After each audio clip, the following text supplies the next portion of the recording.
Hola, ¿qué tal amigos? Soy Manuel Aragonés y quería aprovechar para darles las gracias por todo el apoyo que me han dado todo este tiempo en mi canal de YouTube.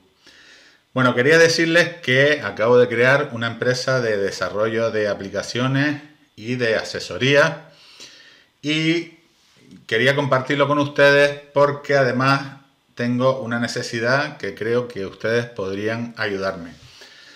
Quiero crear un logo moderno, elegante, tecnológico para mi empresa y además quiero mejorar toda la vista de mi canal de YouTube. Por eso les quiero animar a que me envíen sus propuestas a mi correo electrónico clasesonlineofimática@gmail.com.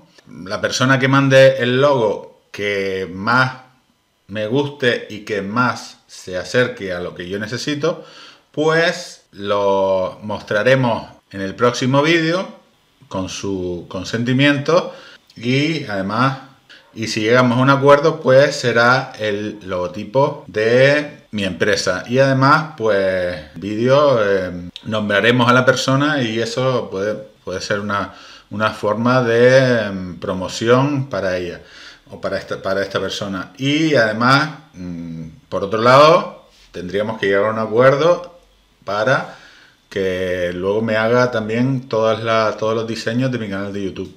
Entonces, eso es lo que quería decirles. Simplemente que se animen a mandar esos logotipos y en el caso de que alguno de los logotipos que manden sea interesante y podamos adaptarlo a la imagen de mi empresa, pues lo que vamos a hacer es que vamos a hacer un vídeo para que lo vea todo el mundo y a esa persona vamos a mostrar el logotipo que ha creado y vamos a darle un poquito de promoción para que te salgan nuevos trabajitos y puedas seguir creciendo en este mundo del diseño.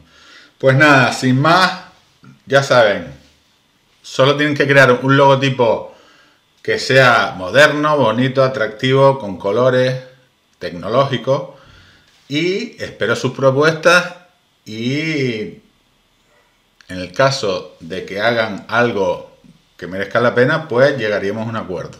Muchas gracias y anímense.